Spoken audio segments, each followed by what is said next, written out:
اللهم صل على محمد وعلى آل محمد كما صليت على إبراهيم وعلى آل إبراهيم إنك حميد مجيد. اللهم بارك على محمد وعلى آل محمد كما باركت على إبراهيم وعلى آل إبراهيم إنك حميد مجيد. اعوذ باللہ من الشیطان الرجیم. بسم اللہ الرحمن الرحیم. آج ہم کلاس نمبر 12 کا آغاز کرنے جا رہے ہیں. آج ہم جو دور پڑھیں گے وہ مدنی دور کا 5واں سال ہوگا، اور ہم گزشتہ سال پڑھتے پڑھتے اس سفر تک پہنچے ہیں جس میں مستقل مشقت ہے، آزمائشیں ہیں، پریشانیاں ہیں. ابھی تک وہ زمانہ نہیں آیا کہ سکون سے سانس لیا جائے. گزشتہ سوالات کے جوابات آپ نے دیے. میں نے آپ سے یہ پوچھا تھا کہ ہم سب مل کر معاشرے میں کیا تبدیلی لا سکتے ہیں، اور آپ کے جوابات سے بھی اندازہ ہوا کہ آپ سب اس بات کو سمجھتے ہیں کہ 1 اور 1 11 بنتا ہے، اور اگر ہم معاشرے میں کوئی اچھی بات پھیلانا چاہتے ہیں، دین کو عام کرنا چاہتے ہیں، قرآن کو نافذ کرنا چاہتے ہیں، تو ہمیں ایک ہونا ہوگا. سیرت سے بھی ہمیں یہی سبق ملا کہ آپ صلی اللہ علیہ وسلم نے انصار، مہاجرین، انصار کے بھی دونوں قبیلوں کو ملا کر وہ طاقت بنائی جس کو ایمان نے جلا بخشی، تو پھر مسلمانوں کی اس قوت کو کوئی روک نہ سکا. یہی سفر ہم دیکھتے چلے جا رہے ہیں، اور مدنی دور کا 4تھا سال تو ہم نے گزشتہ ہفتے پڑھ لیا تھا. آج ہم پڑھیں گے مدنی دور کا 5واں سال، اور انہی حالات کا تسلسل جاری ہے. منافقین کا رویہ، اس کے نتیجے میں کیا کیا پیش آیا، واقعہ افک، غزوہ احزاب، بنو قریظہ یعنی یہودیوں کا قبیلہ، ان کی کیفیت اور ان سے نمٹنا، اور دیگر اس سال کے اہم واقعات بھی آج ہم پڑھیں گے. منافقین کا رویہ آپ جانتے ہیں کہ مسلسل ایسا تھا کہ مسلمانوں کے اندر سازشیں کی جائیں، دلوں میں کوئی ایسی باتیں ڈال دی جائیں، یا تو یہ باہم لڑ پڑیں، یا پھر دین کے مقابلے میں ان کے دل میں کوئی ایسا شک پیدا ہو جائے کہ ان کی ہمتیں ختم ہو جائیں. تو ایک مسلسل رویہ چل رہا تھا. غزوات و سرایا میں جاتے، باتیں بناتے، مدینہ میں باتیں بناتے، کیا مل رہا ہے ایمان لا کر، کیا بادشاہت مل گئی، کون سی طاقت حاصل ہو گئی، اچھا خواب تو یہ سنے تھے، اور نتیجہ یہ ہے اپنے شہر کا دفاع کرنا پڑ رہا ہے، اپنی جانیں دینی پڑ رہی ہیں. ہر دور میں لوگ سوال اٹھاتے ہیں نا کہ ایمان پہ چل کے حاصل کیا ہو رہا ہے. حاصل جنت کے بجائے دنیاوی فائدوں کو گنا جاتا ہے. تو منافقین کا یہ رویہ مسلسل جاری تھا، اور اس کی وجہ سے چھوٹے بڑے واقعات پیش آ رہے تھے. لوگوں کے دلوں میں بات ڈال کے ایسی ایسی چیزیں کریٹ کر دینا کہ لوگ خود متزلزل ہو جائیں. تو غزوات و سرایا میں بھی یہ سلسلہ جاری تھا. بہت سارے غزوات و سرایا چلتے چلے گئے. مسلمانوں نے جہاں یہ محسوس کیا کہ ان کو تلوار اٹھانے کی ضرورت ہے، انہوں نے اٹھائی.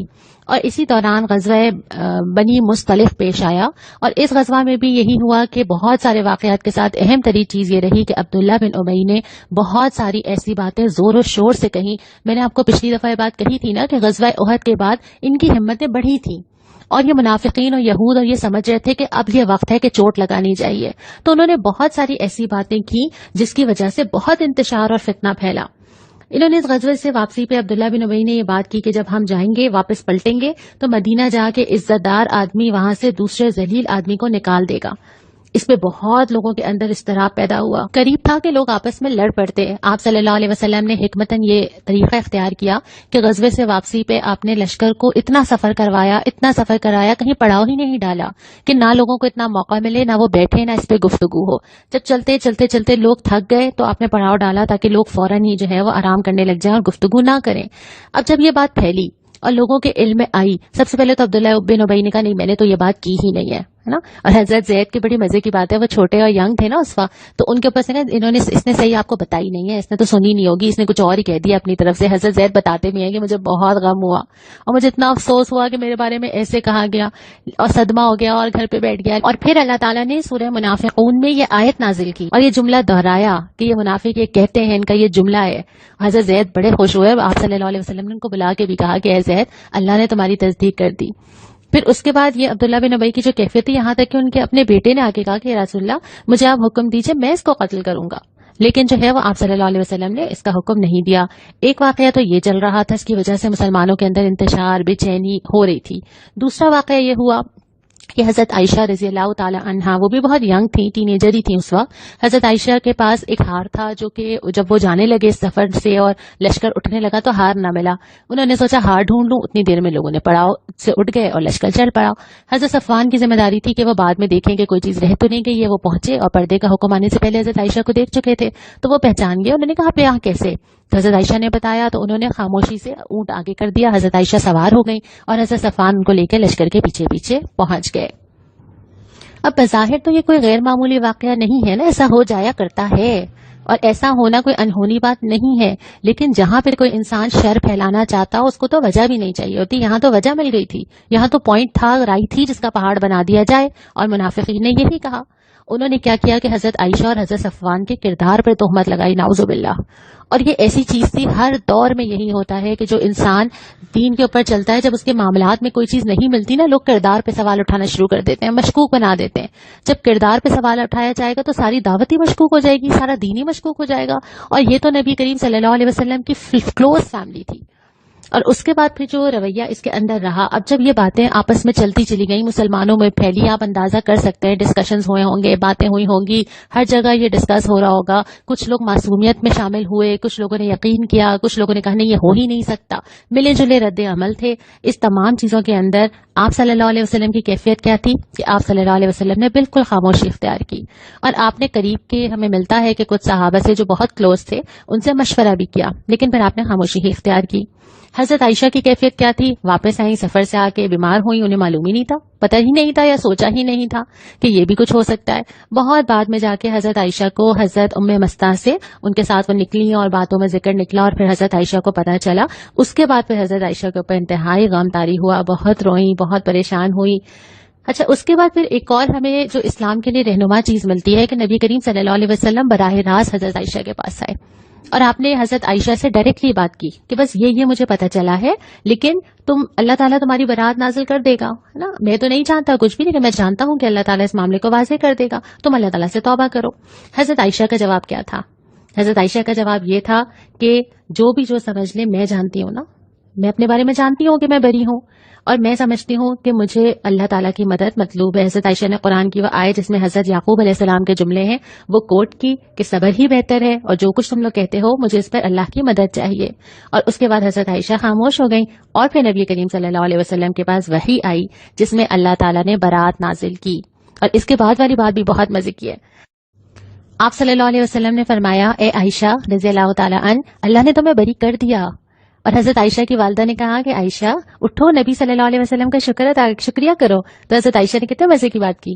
انہوں نے کہا کہ میں تو اللہ تعالیٰ کا شکریہ ادا کروں گی نا. کتنی بڑی تسلی اور سکون ہوگا نا اس وقت. یہ اللہ تعالیٰ اپنے بندوں کو چھوڑتا تھوڑی ہے.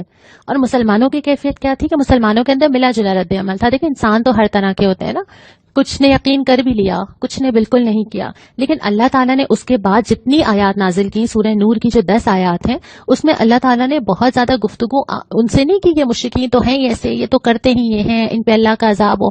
اللہ تعالیٰ نے مسلمانوں کو مخاطب کیا کہ ایک بات آئی تھی، لوگوں نے کہی تھی، تمہیں کیا کرنا چاہیے تھا، تم نے کیا کیا اور تم کیا کرتے تو بہتر تھا. یہ میں آپ کے اوپر چھوڑتی ہوں. اس ہفتے کا سوال یہی ہے کہ سورہ نور کی جو یہ 10 آیات ہیں آپ اس کو پڑھیں گے اور آپ مجھے بتائیں گے کہ ایسے کسی بھی واقعے میں سورہ نور کی روشنی میں ہمیں کیا ہدایت ملتی ہے کہ جب ہمارے کانوں میں کوئی بات پڑے تو ہمیں کیا کرنا چاہیے. یہ منافقین کی بہت بڑی سازش اور فتنہ تھا جو اللہ کی مدد سے ناکام ہوا. اس کے بعد جن لوگوں نے اس میں غلطی سے حصہ بھی لیا تھا انہیں اسلامی قانون کے مطابق سزا دی گئی. اس کے بعد پھر ایک اور اہم چیز جو سامنے آئی وہ غزوہ احزاب یا غزوہ خندق تھا. احزاب کہتے ہیں فوجوں کو، بہت ساری فوجوں کا ایک ساتھ جمع ہو جانا. ہم نے پڑھا تھا یہودیوں کا قبیلہ تھا بنو نذیر جسے جلا وطن کیا گیا تھا، اور سازشی ذہن تو تھا، خیبر پہنچے تھے، لیکن یہ تھا کہ اچھا بدلہ لینا ہے. جب ان کو غزوہ احد کی کیفیت پتہ چلی تو انہوں نے سوچا کہ اب رائٹ ٹائم ہے، ہمیں اپنے ساتھ اور لوگوں کو شامل کرنا چاہیے. مشرکین کے پاس گئے، ان سے کہا ہمارے پاس بھی اسٹرینتھ ہے، تمہارے پاس بھی اسٹرینتھ ہے، ہم مل جاتے ہیں، آس پاس کے سارے قبیلوں کو ملا لیتے ہیں. اور پھر انہوں نے رابطے کرنا شروع کیے اور یہ قبیلوں کا مجموعہ جس کے پاس جتنی فوج، طاقت، اسلحہ، سامان، اسٹرینتھ تھی سب جمع ہو گئے اور جنگ کی تیاری شروع کی. اور 10,000 افراد جو مدینہ کی کل آبادی سے بھی زیادہ تھے سب کے سب مدینہ کی طرف روانہ ہوئے. آپ صلی اللہ علیہ وسلم کو اس کا جب معلوم ہوا، خبر ہو گئی، تو آپ نے حسب معمول، اسلام کا طریقہ ہے کہ مشورہ کیا جائے گا، آپ نے سب سے مشورہ کیا۔ حضرت سلمان فارسی رضی اللہ تعالی عنہ نے مشورہ دیا کہ ہم جب جنگیں کیا کرتے تھے پہلے، یہ مدینہ کا طریقہ نہیں تھا، لیکن انہوں نے کہا کہ ہماری طرف یہ ہوتا تھا کہ ہم خندق کھود لیتے تھے، اور یہ مکہ کے لوگوں کے لیے بھی بالکل ان ایکسپیکٹڈ چیز تھی، ان کو ایسی کوئی جنگی حکمت عملی نہیں معلوم تھی۔ آپ صلی اللہ علیہ وسلم کو یہ بات پسند آئی اور آپ نے حکم دیا کہ ہاں خندق کھودی جائے۔ اس خندق کھودنے کے درمیان ایک تو یہ اندازہ کیجئے کہ غزوہ خندق یا غزوہ احزاب جو بعد میں تو جنگ ہوئی ہی نہیں، لیکن یہ اس وقت تو نہیں پتا تھا نا، یہ پتا تھا کہ کئی گنا لوگ سارے کے سارے ہمارے شہر کی طرف آ رہے ہیں۔ اس وقت جس نے حصہ ڈالا، جس نے آگے بڑھ کے اپنے آپ کو پیش کیا، اس کے لیے کتنا زیادہ ایمان چاہیے تھا۔ خندق کھودی گئی۔ سب سے اہم بات یہ ہے کہ اللہ کے نبی صلی اللہ علیہ وسلم لیڈر، اللہ کے رسول اس سارے کاموں میں شریک تھے۔ آپ صلی اللہ علیہ وسلم بھی اسی طرح پتھر توڑتے تھے، کلہاڑا مارتے تھے، لوگوں کے ساتھ ساتھ تھے، جسے لوگ محسوس کرتے تھے اور لوگ تقویت پاتے تھے۔ آپ صلی اللہ علیہ وسلم کے الفاظ کیا تھے؟ جیسے مسجد نبوی کی تعمیر کے وقت آپ صلی اللہ علیہ وسلم لوگوں کو خوشخبری دیتے تھے کہ اصل عیش، اصل اجر تو اللہ کے پاس ہے، اور آپ فرماتے تھے لا عیش الا عیش الاخرہ، عیش تو آخرت میں ہے۔ یہاں پر بھی آپ دعا مانگتے تھے کہ اے اللہ مہاجرین اور انصار کو بخش دے، ان کی مغفرت کر، لوگوں کے اندر حوصلہ پیدا ہوتا تھا۔ اس کے ساتھ ساتھ بہت سارے معجزات ہوئے، لوگ بہت زیادہ فاقے کی حالت میں تھے۔ آپ صلی اللہ علیہ وسلم ایک صحابیہ کے پاس لے کے گئے، وہاں پہ وہ آٹے سے روٹی بناتی جاتی تھی اور آٹا ختم نہیں ہوتا تھا، ہنڈیا سے سالن نکالتی چلی جاتی تھی، لوگ کھائے جا رہے ہوتے تھے، تو مسلمانوں کی آنکھوں دیکھی چیز تھی۔ کہیں پہ کوئی اتنی سخت چٹان آ گئی، وہ نہیں ٹوٹ رہی، کسی سے نہیں ٹوٹ رہی۔ آپ صلی اللہ علیہ وسلم بھی فاقے کی حالت میں، اب اللہ اکبر اور آپ توڑتے ہیں اور وہ چٹان ٹوٹ جاتی ہے۔ لوگ ان ساری چیزوں کو ایکسپیریمنٹ کر رہے تھے، اور آج کی زندگی میں تو ہم جیسے گناہگار لوگ بھی چھوٹے موٹے ایسے معجزے اپنی زندگیوں میں دیکھ لیتے۔ ہم عمرہ کرنے جاتے ہیں، وہاں جا کے اللہ سے خواہش کا اظہار کرتے ہیں، اللہ محروم ہی نہیں رکھتا، وہ پوری ہو جاتی ہے۔ ایون ایک چھوٹی سی چیز بھی جل جاتا ہے، کوئی پانی لا دے تو سامنے پانی نظر آ جاتا ہے، کوئی چیز دل کے اندر ہوتی ہے، وہ محسوس ہوتی ہے کہ اللہ نے سنی ہے۔ کسی کو کچھ کسی کے لیے خرچ کرتے ہیں، اللہ کہیں سے لوٹا دیتا ہے۔ یہ معجزات تو ہماری زندگیوں میں ہو جاتے ہیں، تو اس ایمان کے ساتھ ان کو اپنے سامنے وہ جنتیں نظر آ رہی تھیں، لیکن ایمان پھر ویسا ہی ہونا چاہیے۔ جب یہ خندق کھود دی گئی تو پھر آپ صلی اللہ علیہ وسلم نے لوگوں اور سامان کو جمع کیا، تقریباً 3000 افراد یہ بنے، اور آپ نکلے شہر سے تھوڑا باہر کی طرف۔ آپ نقشے میں دیکھ سکتے ہیں کہ درمیان میں خندق ہے، ایک طرف مدینہ اور مسلمانوں کا لشکر ہے، ایک طرف قریش کا پورا لشکر موجود ہے، لیکن وہ خندق پار نہیں کر پا رہے کیونکہ ان کے لیے تو بالکل نئی سی چیز ہے۔ پیچھے جو ہے وہ بنو قریظہ یہود کا وہ قبیلہ ہے جن سے معاہدہ ہوا ہوا ہے، اور یہ ہے کہ ٹھیک ہے یہ اندر موجود ہیں، یہ تو کچھ نہیں کریں گے۔ ان دوران میں جب محاصرہ چلتا چلا جا رہا ہے اور چند چند مقامات پہ انہوں نے عبور کرنے کی کوشش کی، کہیں ان کو کوئی اسپیس نظر آئی تو تھوڑی تیر اندازی کا مقابلہ ہوا، جھڑپیں ہوئی، لیکن کوئی بڑی جنگ تو نہیں ہوئی۔ حضرت نعیم رضی اللہ تعالی عنہ آپ صلی اللہ علیہ وسلم کی خدمت میں آئے اور انہوں نے کہا کہ میں کوئی تدبیر کروں، تو آپ نے اجازت دی۔ تدبیر انہوں نے یہ کی کہ انہوں نے کوشش کی کہ جو قبیلے یکجا ہو کر آئے ہیں ان کے درمیان کوئی ایسا سوال اٹھایا جائے کہ یہ متزلزل ہو جائیں۔ قریش سے جا کے انہوں نے یہ کہا کہ جو یہودی ہیں نا، یہ ضرور تم سے کچھ نہ کچھ ضمانت میں مانگیں گے، کوئی ہو سکتا ہے کوئی آدمی مانگ لے، اور ایسا نہ ہو کہ وہ تمہارے آدمیوں کو دے کر نبی صلی اللہ علیہ وسلم کو اپنی بخشش کرا لیں۔ یہودیوں کے پاس جا کے انہوں نے یہ کہا کہ قریش تو چلے جائیں گے واپس، یہ تو ہے ہی دشمن، تم لوگ پھنس جاؤ گے، تو کچھ آدمی ان سے ضمانت کے طور پہ لینے چاہیے نا۔ انہوں نے جب آدمی مانگے تو قریش نے کہا اچھا یہ تو بات ہی وہی ہوگی جو نعیم نے کہی تھی۔ اس طرح کر کے ان کے درمیان پھوٹ پڑنا شروع ہوئی، دل خراب ہونا شروع ہوئے، اور ظاہر ہے جو چیز جس کی بیس آخرت نہیں ہوتی، دنیا، فتح، مادیت، یہ ساری چیزیں ہوتی ہیں، وہ بہت لمبے چل ہی نہیں سکتے، وہاں تو ہر ایک اپنا فائدہ دیکھ رہا ہے نا۔ پھر اللہ تعالیٰ کی مدد بھی ایسی آئی کہ تیز ہوا چلی، جھکڑ اٹھے، اور ان کے جو ہے وہ چیزیں اور خیمے اڑنا شروع ہو گئے۔ تو پھر جب اتنے لمبے محاصرے کے بعد آخر میں مشرکین جو ہیں وہ پسپا ہونا شروع ہو گئے، لیکن اہم بات یہ ہوئی اس دوران کہ یہ جو بنو قریظہ تھے انہوں نے بدعہدی کی، انہوں نے ایک ایگریمنٹ کے پاس لوگ گئے، انہوں نے کہا دیکھو آگے وہ لوگ ہیں، پیچھے سے تم لوگ حملہ کرو گے، درمیان میں ہم ان کو پیس دیں گے اور ہماری فتح ہو جائے گی، اور یہ ان کی باتوں میں آئے، انہوں نے بدتمیزیاں شروع کی، انہوں نے جا کے باتیں کرنی شروع کی، ان کے پاس صحابہ گئے تو انہوں نے جا کے بہت باتیں بنائی، اور یہ مکمل طور پہ مقابلے کے لیے تیار تھے کہ آگے سے جیسے ہی ذرا سی بھی ہمیں کوئی ہنٹ ملے گی یا سگنل ملے گا ہم پیچھے سے حملہ کر دیں گے۔ اور آپ صلی اللہ علیہ وسلم کو یہ بات پتہ چل گئی، اور اس کے بعد آپ نے تحقیق کرنے صحابہ کو بھی بھیجا اور انہوں نے بھی کنفرم کیا کہ بالکل ایسا ہی ہے۔ اب صورتحال آپ دیکھ سکتے ہیں، آپ کے سامنے نقشہ موجود ہے، آپ دیکھ سکتے ہیں کہ آگے بھی دشمن ہے، پیچھے بھی دشمن ہے، اور درمیان میں مسلمان ہیں، لیکن اللہ تعالیٰ نے ایسی سچویشن بنائی اور ایسی ہیبت طاری کی کہ مشرکین پسپا ہو کر واپس ہو گئے، اور آپ صلی اللہ علیہ وسلم کے یہ جملے تھے کہ اب آج کے بعد ہم ان پہ چڑھائی کریں گے، وہ ہم پہ چڑھائی نہیں کریں گے، اب ہمارا لشکر ان کی طرف جائے گا۔